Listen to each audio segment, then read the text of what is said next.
नमस्कार दोस्तों, मैं राजू आप सभी का स्वागत करता हूं हमारे इस प्यारे से यूट्यूब चैनल में। तो हम लोग मैथमेटिक्स पढ़ रहे हैं एसएससी सीजीएल के लिए। सीजीएल हो चाहे सीएचएसएल हो चाहे सीपी हो चाहे एमटीएस हो, जो भी हो, एसएससी का कोई भी एग्जाम हो, उसके लिए हम लोग मैथमेटिक्स पढ़ रहे हैं। तो इस मैथमेटिक्स की कड़ी में हमने एलजेब्रा पढ़ी है। एलजेब्रा में मैंने कुछ कॉन्सेप्ट भी समझे हैं, क्वेश्चंस भी हमने किए हैं, सीरियल वाइज टाइप हमने कॉन्सेप्ट भी किए हैं, उन पर सवाल भी हमने डिस्कस किए हैं। ठीक है, तो आगे जो है हम लोग अगला जो चैप्टर है हमारा वो है 2D डायमेंशन, यानी कि टू डायमेंशन में हम लोग मेंसुरेशन पढ़ेंगे और 3D में भी हम लोग मेंसुरेशन पढ़ेंगे। अभी इस चैप्टर में 2D मेंसुरेशन हम लोग पढ़ेंगे इस लेक्चर में, इस वीडियो में।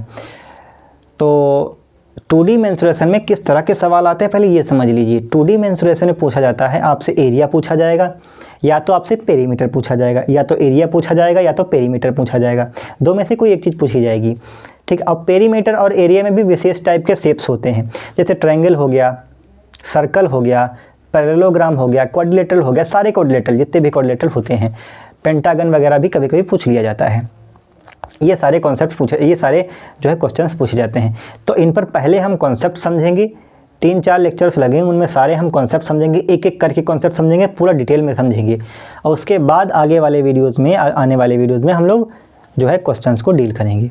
ठीक है, तो बेसिक एक बार डिस्कशन हो जाए कि एरिया और पेरीमीटर में डिफरेंस क्या होता है, क्योंकि 2D मेंसुरेशन में एरिया और पेरीमीटर का ही खेल है। एरिया पूछेगा या तो पेरीमीटर पूछेगा। ठीक है, तो जैसा कि हम लोग जानते हैं 2D में 2 डायमेंशन में 2 ही डायमेंशन होते हैं। 2 डायमेंशन का मतलब क्या है? 2 डायमेंशन का मतलब होता है कि उसमें एरिया होगा। 3 डायमेंशन का मतलब क्या होता है? उसमें वॉल्यूम होगा। वॉल्यूम समझ पा रहे हैं? वॉल्यूम। ठीक है, 2 डायमेंशन का मतलब है जैसे ये स्क्वायर। 2 डायमेंशन का मतलब क्या है? जैसे स्क्वायर। स्क्वायर किस में होता है? ये हमेशा किस में होता है? 2D में। स्क्वायर किस में होता है? 2D में। अगर हम सर्कल की बात करें, सर्कल भी किस में होता है? सर्कल मतलब वृत्त। सर्कल भी किस में होता है? हम स्फीयर की बात नहीं कर रहे हैं, गोले की बात नहीं कर रहे हैं, गोले की बात नहीं कर रहे, जो हाथ में पहनने वाला कड़ा होता है हम उसकी बात कर रहे हैं। सर्कल, वो सर्कल शेप में होता है। ठीक, सर्कुलर होता है। स्फेरिकल क्या होता है? स्फेरिकल का मतलब जैसे क्रिकेट की गेंद ये किस में होती है? ये भाई 3D में होती है। 3D में इसको स्फीयर बोलते हैं। स्फीयर का मतलब जैसे पृथ्वी एक गोला है, गोला, उसको स्फीयर बोलेंगे। हालांकि बिल्कुल स्फीयर नहीं है, आपको पता है ना कि पृथ्वी का शेप कैसा है? जियोड शेप है पृथ्वी का, तो एक गोला है। विशेष परफेक्ट गोला नहीं है, लेकिन हाँ मान सकते हैं गोला है। ठीक, तो स्क्वायर हो गया, सर्कल हो गया, ये किस में है? ये 2D में है। आयत हो गया, इस तरह का आयत, रेक्टेंगल, ये भी किस में है? ये भी भाई 2D में होता है, 2D में। तो हो सकता है इसका पेरीमीटर। पैरेललोग्राम भी एक तरह का। काइट भी क्या है? काइट भी क्या है? काइट भी एक तरह का 2D शेप है, ये पैरेललोग्राम। तो ये सब किस में है? ये सब किस में है? ये 2D में है, 2D में। तो इसका एरिया अगर निकालने की बात की जाएगी तो इसका एरिया, इसमें एरिया ही होगा क्योंकि ये 2D में है। तो इनका एरिया या तो सेंटीमीटर स्क्वायर में होगा, या तो मीटर स्क्वायर में होगा, या तो किलोमीटर स्क्वायर में होगा, या तो इंच स्क्वायर में होगा। बस इसी तरह के मेजरमेंट्स होंगे, यानी कि कुल मिला के स्क्वायर लगा होगा, सब पर स्क्वायर लगा होगा। ये पहचान होती है एरिया की। सब की पावर 2, यूनिट की पावर 2 लगी होगी, तो आप समझ जाइएगा कि वहाँ पर एरिया की बात की जा रही है। ठीक है, एरिया का मतलब क्या है? एरिया का मतलब होता है जैसे ये 4 भुजाएँ हैं, 4 भुजाएँ, ये एक वर्ग है। इस 4 भुजाओं ने जितना क्षेत्र ये घेर रखा है, इसी को हम लोग एरिया बोल रहे हैं। एरिया मापने का तरीका क्या है? Centimetre square, metre square, kilometre square, inch square, foot square, जो भी है, एटसेट्रा, जो भी है। ठीक है, सर्कल का मतलब क्या है? ये जो बाहर खींचा गया है, ये जो गोले टाइप का, घुमावदार टाइप का, इसने जितना एरिया कवर कर रखा है, इसी को हम लोग क्या बोल रहे हैं? वही हमारा क्या है? एरिया है, वही हमारा क्या है? क्षेत्रफल है। रेक्टेंगल ने भी जितना ये क्षेत्र घेर रखा है, इसी को भाई इसका मतलब है, इस तरह से कोई 4 लाइनें खींच दी तो जितना इसने कवर कर लिया ना इस बोर्ड का, जितना इसने कवर कर लिया ना, इसी को बोल रहे हैं क्या? इसी को बोल रहे हैं हम लोग एरिया। बात समझ में आई होगी, इसी को हम लोग एरिया बोल रहे हैं। तो इसी की बात बेसिकली होगी इस चैप्टर में। और पेरीमीटर क्या होता है? पेरीमीटर होता है बाहर। पेरीमीटर का मतलब क्या है? मीटर का मतलब क्या होता है? मापना, मेज़र करना। पेरी का मतलब क्या होता है? पेरी का मतलब होता है बाहर। इसका हिंदी क्या होता है? परिमाप। परी का मतलब बाहर, ये अब मीटर का मतलब क्या, मीटर का मतलब क्या, माप, माप, बाहर बाहर की माप, ये बाहर बाहर की माप, इसी को बोलेंगे परिमाप। परिमाप का यूनिट क्या होगा, unit, unit of perimeter. Perimeter का यूनिट क्या होगा, पेरीमीटर का यूनिट या तो सेंटीमीटर होगा, या तो मीटर स्क्वायर होगा, सॉरी मीटर स्क्वायर नहीं, मीटर होगा, या तो किलोमीटर होगा, या तो इंचेस में होगा, या तो फुट्स में होगा, फीट्स में होगा। तो इस तरह का, क्योंकि यहाँ पर पावर 1 लगी है तो ये केवल 1 डायमेंशनल होगा, 1 डायमेंशन। लेंथ केवल 1 डायमेंशनल होती है। लाइन, लाइन, लाइन में 2 डायमेंशंस कहाँ हैं, लेंथ ही लंबाई ही तो है। लाइन का मतलब है ना तो इसमें चौड़ाई है, केवल लंबाई है, केवल लंबाई, चौड़ाई नहीं है, केवल लंबाई है, केवल चौड़ाई नहीं है। ठीक, तो ये रही बात एरिया और पेरीमीटर की। एरिया ही पेरीमीटर हमको निकालना है बेसिकली। ठीक है, और एरिया कितने टाइप का एरिया, भाई कौन कौन से शेप का एरिया पूछा जाता है, ये चैप्टर इस पर डिपेंड करता है सिलेबस पर कि किस किस टाइप के शेप्स हमारे सिलेबस में हैं। एसएससी में भी ज़्यादा परिवर्तन नहीं होते हैं, फिक्स टाइप के हैं, वो हम आपको करवाएंगे। ठीक है, तो पहले जो एरिया हम लोग निकालेंगे वो ट्रायंगल का एरिया निकालेंगे। ट्रायंगल का, ट्रायंगल का एरिया निकालने का तरीका कक्षा 6, 7, 8 में सिखाया जाता है बच्चों को। ठीक है, हेरोन्स फार्मूला एक होता है, और एक होता है 1/2 आधार गुणा ऊंचाई, ये भी फार्मूला होता है। हेरोन्स फार्मूला होता है √S, S - A, S - B, S - C, इस तरह के हेरोन्स फार्मूले होते हैं। ठीक है, तो चला सुनिएगा, पहला कॉन्सेप्ट है, पहला कॉन्सेप्ट कि एक ट्रायंगल है, मान लीजिएगा ये एक ट्रायंगल है, हमने बना लिया एक ट्रायंगल ए।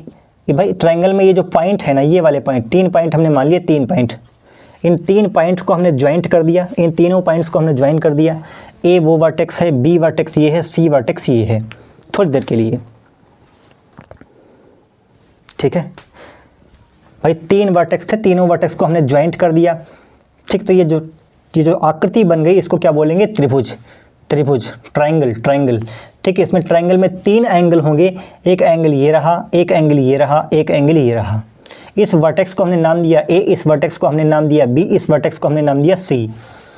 तो जो वर्टेक्स ए था उसके सामने जो साइड है, उसके सामने जो साइड है, सामने ये वाली साइड, इसी को हमने नाम दिया था स्मॉल ए। वर्टेक्स बी जो है इसके सामने जो साइड है, इसको हमने नाम दिया स्मॉल बी। वर्टेक्स सी जो है इसके सामने जो साइड है, इसको हमने नाम दिया स्मॉल सी। भाई ये कैपिटल सी है, स्मॉल सी है, सी का डिनोशन सेम रहता है। ठीक, तो इसका एरिया कैसे निकालेंगे, इसका एरिया कैसे निकालेंगे भाई, इसका एरिया निकालने के लिए हमारे पास एक फार्मूला है, वो एरिया क्या है, 1/2 आधार गुणे ऊंचाई। एरिया कैसे निकालते हैं इसका, एरिया, एरिया कैसे निकालते हैं, एरिया को हम लोग डेल से डिनोट करेंगे, डेल से। एरिया, एरिया क्या होता है, 1/2 आधार गुणे ऊंचाई, आधार गुणे ऊंचाई, आधार गुणे ऊंचाई, या फिर ये बोल लो डेल बराबर 1/2 base into height. B for base, base into height, जो भी है, जो भी बोलना चाहूँ, दोनों बातें वो हिंदी में लिखा है, अंग्रेजी में लिखा है। ठीक, यही फार्मूला होता है, बहुत ही बेसिक हमको सिखाया जाता है।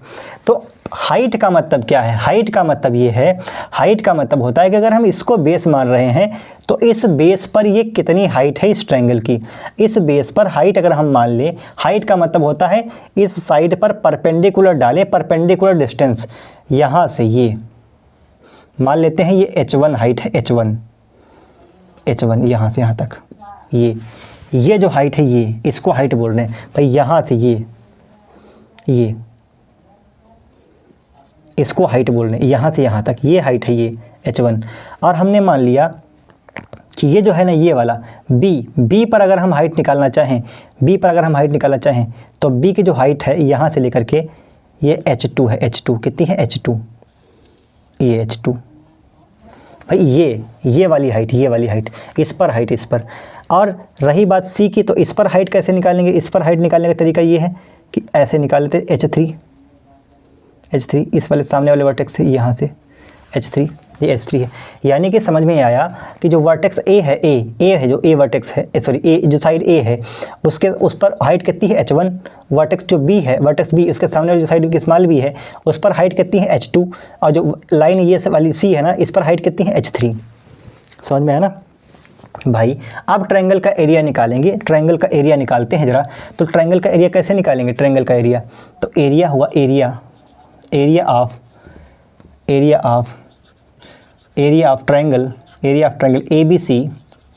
ABC का एरिया क्या होगा, ABC का एरिया होगा 1/2 आधार गुणे ऊंचाई। आधार क्या है, पहले हम इसको आधार मान रहे हैं, तो इसका आधार क्या है, A, इस वाले आधार पर हाइट कितनी है, हाइट ये h1 है ना, तो ए h1 होगा कि नहीं होगा।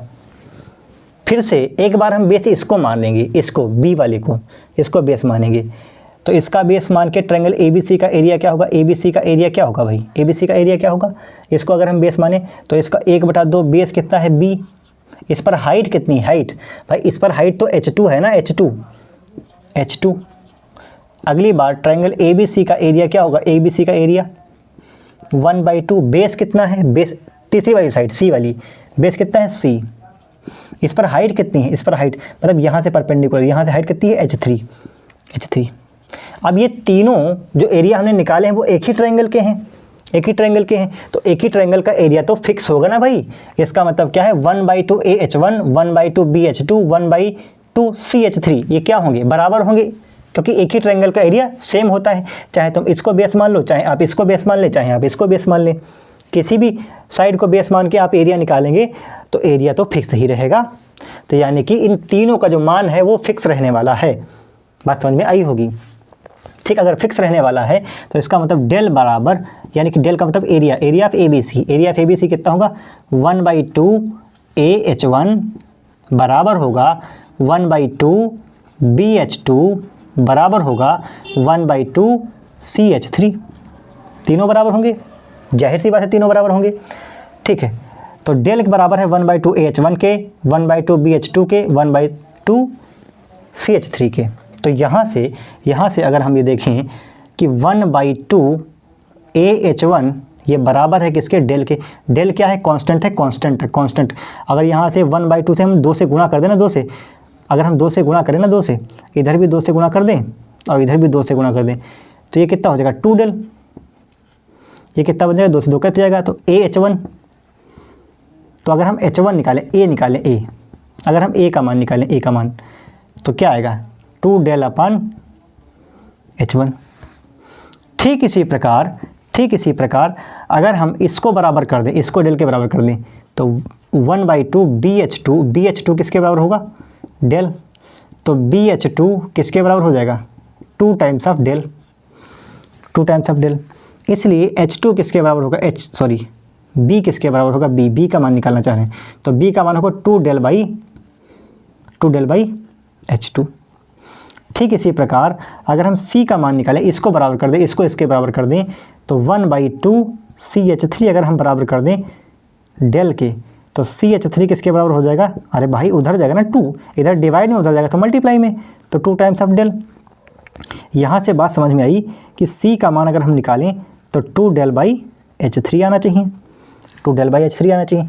यहाँ से A इतना आया है, B इतना आया है और C इतना आया है। बात समझ में आई। अब अगर हम इन तीनों का हम क्या निकाल लें, अनुपात निकाल लें, अनुपात। अगर हम इन तीनों का अनुपात निकालें तो क्या आएगा, A क्या है, side, ratio B ratio C। इन तीनों का अगर हम अनुपात निकालें, अनुपात, तो क्या आएगा। पहली बात तो ये कि भाई 2 डेल और 2 डेल, रुक जाए इसको थोड़ी देर बाद में देख लेंगे। 2 डेल बराबर किसके है, AH1 के, 2 डेल किसके बराबर है, BH2 के, और 2 डेल किसके बराबर है, CH3 के। तो एक बात बताइए, क्या AH1 BH2 और CH3 बराबर नहीं होंगे। AH1 बराबर होगा BH2 के और ये बराबर होगा CH3 के। बात समझ में आनी चाहिए। ये बराबर किसके हैं, 2 डेल के। तो अगर हम A को इधर भेजें तो A को इधर रोक ले तो H1 उसके बट्टे में जाएगा कि नहीं जाएगा। बात समझ में आई। यहाँ से एक बात समझिएगा, अगर हम यहाँ पर अब A, B और C का रेशियो निकालें तो क्या आएगा, 2 डेल बाई H1 अनुपात 2 डेल बाई H2 अनुपात 2 डेल बाई H3। बात समझ में। 2 डेल और 2 डेल तो कट ही जाएगा, कैंसिल हो जाएगा, क्योंकि ये तो कांस्टेंट है। कांस्टेंट भी है तो हम रेशियो भी तो ले रहे हैं। रेशियो का मतलब होता है कि अगर A/B लिखा है, A/B का मतलब A रेशियो B, और इसका बात है 2/6 है, तो इसका मतलब है 1/3। कैंसिल तो हो जाता है ना। तो 2 डेल से 2 डेल कैंसिल हो जाएगा। तो यहाँ से एक बात समझिएगा, कि A ratio B ratio C किसके बराबर होगा? 1/H1 ratio 1/H2 ratio 1/H3। मतलब क्या है? इस बात का, इतनी सी बात का क्या मतलब है? मतलब ये है कि भाई एक बात बताइए, यहाँ से अभी हमने देखा था कि AH1 बराबर है BH2 के, बराबर है CH3 के और बराबर है 2 डेल के। इसका मतलब ये है कि अगर कोई साइड भाई AH1 और BH2 और CH3 का मल्टीप्लाई हमेशा क्या रहना है? 2 डेल के बराबर रहना है। तो इसका मतलब ये हुआ कि अगर कोई साइड छोटी है तो उस पर हाइट क्या होगी? बड़ी होगी। ये अगर इसका मान कम है तो इसका मान ज़्यादा होगा, तभी तो 2 डेल के बराबर आएगा। एक घटना चाहिए तो एक बढ़ना चाहिए। भाई एक बात समझिए, 3 × 5 बराबर क्या होता है? 15। अगर हम कहें कि 15 ही हमको लाना है और इसको घटाना भी है, घटा के आप 3 कर दीजिए, तो जाहिर सी बात है इस वाले नंबर को हमने घटाया है ना, तो जाहिर सी बात है इस वाले नंबर को हमको बढ़ाना पड़ेगा। तो कितना करना चाहिए 15 लाने के लिए? 5। देखिए ना, पहले 3 था, अभी कितना करना पड़ा? 5 करना पड़ा। समझ पा रहे हैं बात? क्योंकि 15 लाना था ना, क्योंकि ये कांस्टेंट था ना, इसलिए। तो अगर कोई दो नंबर्स का मल्टीप्लाई होकर के कांस्टेंट कोई चीज़ आ रही है, तो अगर हम एक चीज़ को घटाएंगे तो दूसरी अपने आप बढ़ानी पड़ेगी। तो अगर A का मान कम है तो H1 का मान क्या होगा? अपने आप बढ़ जाएगा। समझ में आ रही बात? क्योंकि कांस्टेंट लाना है। अगर B का मान ज़्यादा है, B का मान काफ़ी ज़्यादा है, तो H2 का मान अपने आप कम हो जाएगा, क्योंकि हमको क्या लाना है? कांस्टेंट लाना है। इसलिए अगर C का मान बढ़ाएंगे तो H3 का मान अपने आप कम हो जाएगा। तो ये बात आपको समझनी पड़ेगी। यानी कि साइड जो होती है, साइड जो इन्वर्सली प्रोपोर्शनल होती है किसके? हाइट के। साइड जो है इन्वर्सली प्रोपोर्शनल होती है किसके? हाइट के। यानी कि अगर किसी ट्रायंगल में एक साइड जो है वो काफ़ी छोटी साइड है, तो उस पर हाइट क्या होगी? बड़ी होगी। समझ पा रहे हैं बात? ठीक बात, आगे चलते हैं। ये पहला कॉन्सेप्ट है, ठीक है। आगे चलते हैं भाई, ठीक है। मान लीजिएगा थोड़ी देर के लिए दूसरा कॉन्सेप्ट की बात करते हैं। दूसरा कॉन्सेप्ट क्या है? ये ट्रायंगल मान लीजिएगा, एक ट्रायंगल है ABC, A, B और C। ये एक ट्रायंगल है। इस ट्रायंगल पर सामने वाली साइड कोई D पॉइंट है, ये D पॉइंट रहा। इस D पॉइंट को, ये D पॉइंट, इस D पॉइंट को हमने A वर्टेक्स से मिला दिया। ये वर्टेक्स क्या है? वर्टेक्स पॉइंट को बोलते हैं इसको। शीर्ष मतलब था शीर्ष। तो इससे हमने अगर इसको मिला दिया, D पॉइंट को हमने मिला दिया, तो इसका एरिया और इसके एरिया का रेशियो क्या होगा, ये पूछा जाता है। ये भी एक बहुत इंपॉर्टेंट कॉन्सेप्ट है। तो ये जो साइड है, इस साइड पर हाइट क्या है? इस साइड पर हाइट मान लेते हैं H। अरे भाई ये जो साइड है BC क्या है? BC साइड पर हाइट कितनी है? इस ट्रायंगल की हाइट का मतलब ये वाली हाइट, ये हाइट कितनी है? H। बात समझ में आया? ये हाइट है H, ठीक। तो BC साइड पर ये हाइट क्या है? H। ये हाइट क्या है? H, ठीक। अब बात को समझिएगा। अब अगर हम triangle area of triangle ABD और एरिया ऑफ ट्रायंगल ADC की बात करें, इन दोनों का रेशियो ADB यानी कि इस ट्रायंगल का और इस ट्रायंगल के एरिया की अगर हम बात करें तो क्या होगा भाई? क्या एरिया होगा, ये हम देखना चाह रहे हैं। तो भाई एक बात बताइएगा, ट्रायंगल तो सेम है। जितनी ही हाइट ये H इस ट्रायंगल के लिए है, ABD के लिए है, उतनी ही हाइट इस ADC के लिए भी तो है। ये बात तो सोचने वाली है। समझ पा रहे हैं ना? ठीक। लेकिन बात ये समझने वाली है कि ABD के लिए अगर हम हाइट, ये बेस मान रहे हैं BD, तो इस बेस पर हाइट कितनी है? H। अगर हम इस ADC ट्रायंगल ADC पर बेस मान रहे हैं ये DC, तो हाइट कितनी होगी? H, ठीक। तो ज़रा ध्यान से समझिएगा। एरिया हमको निकालना है ट्रायंगल ABD का, ABD का इसका एरिया निकालना है। तो क्या होता है एरिया, 1/2 आधार गुणा ऊंचाई। आधार क्या हमने माना है, BD और ऊंचाई कितनी है इस पर, H, इस वाले ट्रायंगल की क्या है, H। ये रही 1/2। अब इस ट्रायंगल का ADC का 1/2 आधार क्या है, DC, और हाइट क्या है इस पर, H। समझ में आई बात। तो आगे देखिएगा ज़रा, ये 1/2 से 1/2 तो कैंसिल हो जाएगा और H से H कैंसिल हो जाएगा। तो बचा क्या, बचा है ये BD और डिवाइड में DC। यही तो एरिया है, ये तो एरिया है ट्रायंगल ABD का ट्रायंगल ADC से। मतलब ये है कि अगर D कोई भी पॉइंट है, अगर D कोई भी पॉइंट मान लिया जाए किसी पर्टिकुलर ट्रायंगल में किसी भी साइड पर, तो जितना रेशियो इसका होगा, इस साइड का होगा, जितना रेशियो इन साइड का होगा, उतनी ही करस्पॉन्डिंग उसके एरियाज़ का होगा। इतनी बात समझ में आनी चाहिए। बात समझ में आई कि जितना रेशियो इनका होगा, इससे इसका होगा, इसका इससे होगा, जितना रेशियो इसका होगा, उतना ही रेशियो इस ट्रायंगल से इस ट्रायंगल का होगा। बात समझ में आई, ठीक बात। लेकिन इफ़ एक कंडीशन यहाँ पर लगा देते हैं, if D is mid point, D is a mid point.